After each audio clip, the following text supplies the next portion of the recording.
And now, after a day of crediting Operation Shanela for small decreases in certain crime categories, Police Minister Bheki Cele is today joining the operation in Durban. We have eNCA senior reporter Dasen Thathiah, who is there on the ground and will give us an update. Dasen, good afternoon to you and thank you so much for joining us.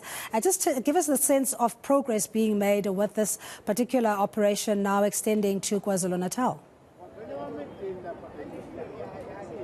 You know, Cindy, there's normally a sense that all of this is just done for fanfare whenever we hear about these types of operations. But the SAPS says that the launch of Operation Shanela here in KwaZulu-Natal is meant to serve the purpose of dealing with serious crimes. It talks about tracking down wanted suspects, for example, executing warrants of arrest, but also dealing with other issues like hijacked buildings and illegal foreigners that are in the country as well. So right now, the operation has brought us here to the Marion Hill Toll Plaza. That's the activity that you are seeing around me. There's a roadblock that's being held here.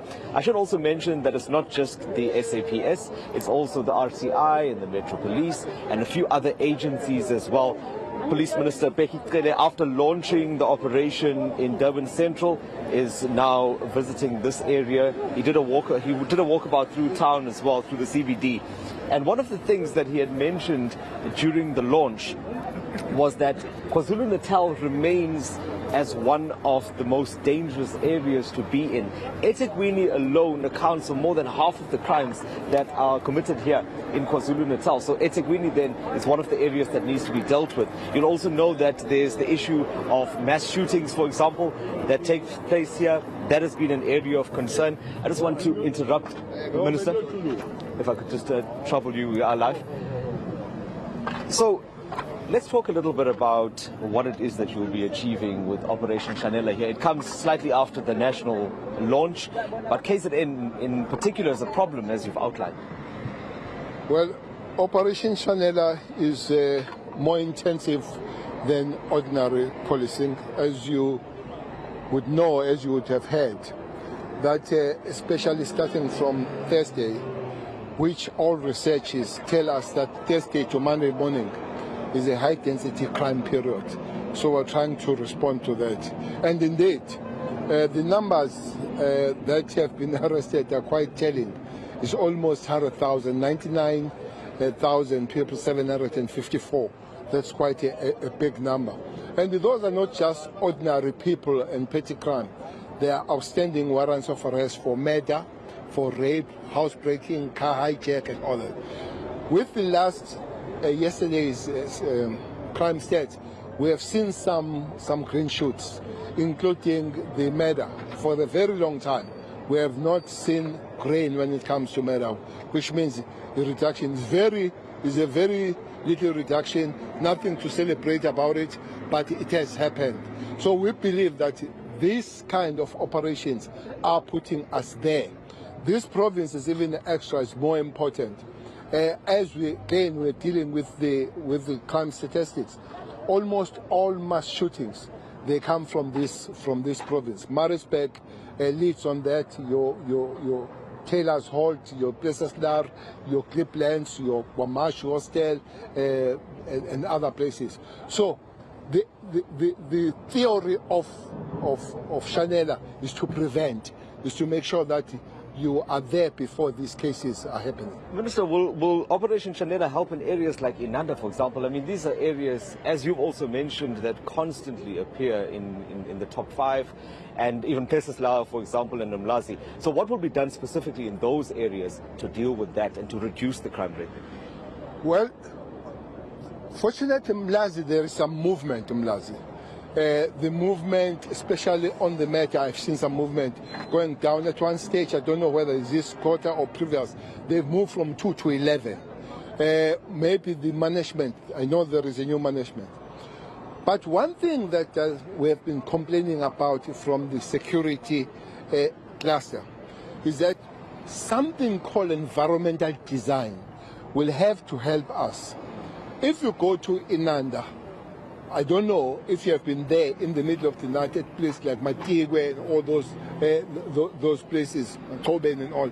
It's completely dark, and it's a place where the establishment, your informal settlement, has no streets, has no lights, has no numbers. So police can't be able to respond on those matters as they would respond in the most environmental friendly areas. So that's one area that we call. But things like social development, to be able, for instance, we can't be arresting in town. I saw a very young boy, that would be 8. We are trying to find out, what are you doing here?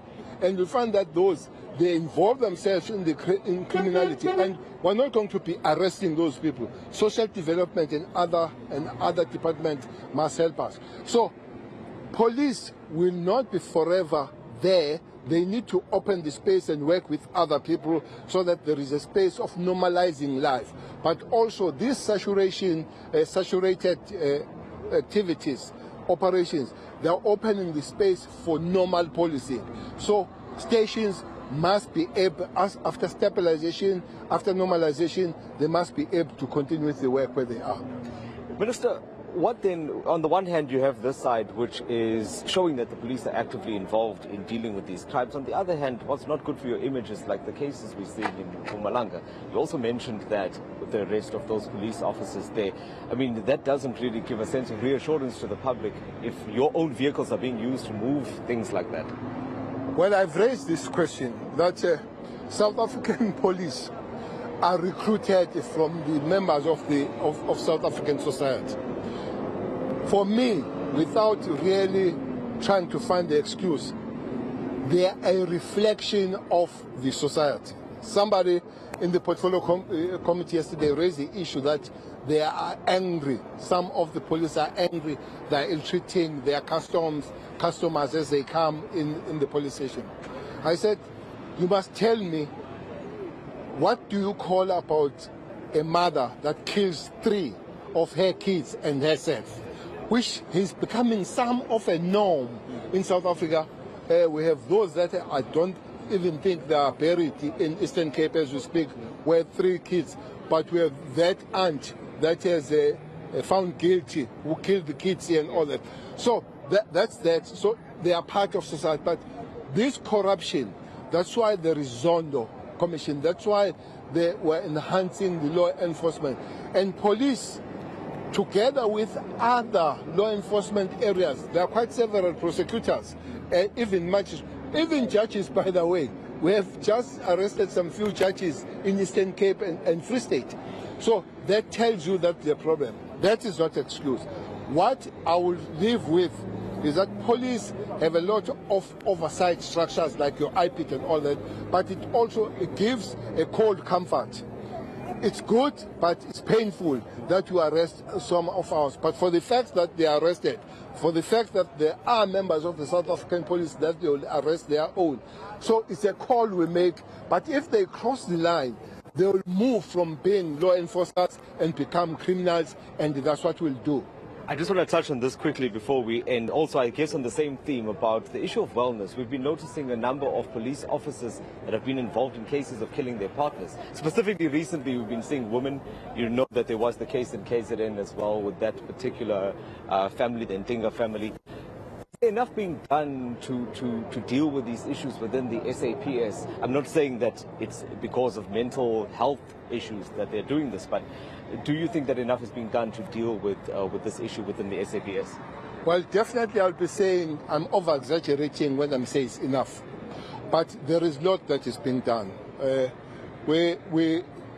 know for now we're recruiting more social workers, we're recruiting more psychologists and all that to be able to take care of the well-being of the police in those particular areas. We hope to reach that level on a certain given point. But the work is stressful of the police, so we do need to take care of them. We need to help them as a group, but also as an individual. So it's important that the management, that is your national commissioner, provincial commissioner, and all others, they take that very close. But also, in terms of training, they must be trained for the police that are always on the street to be able to be streetwise and all that kind of thing. But also, the case you are raising, the case of Mpangeni, which means that we also have to orientate the families, that they have to help us to take care of our members, because it's a family issue. When the spouse, I don't want to say the wife or the husband, when the spouse really goes out of his or her way and join the criminals to kill the spouse who is a member of the South African Police Service, it's not just a psychological thing, it's gritty, but families are called upon also to be part of that prevention. Appreciate your time. Thank you so much, Police Minister Bheki Cele there. So we touched on a number of issues there, but it sounds like with this operation in place now, it is going to be a lot of work that's going to have to be put in here in the province to deal with those high crime rates. Murder continues to be a problem here, as well as issues like rape at various police stations. So it seems like they will continue on the ground over these periods of Thursday to Sunday in the next coming months to try to bring those crime levels down. eNCA senior reporter Dasen Thathiah on a crime-fighting Operation Shanela in KwaZulu-Natal, speaking to Police Minister Bheki Cele.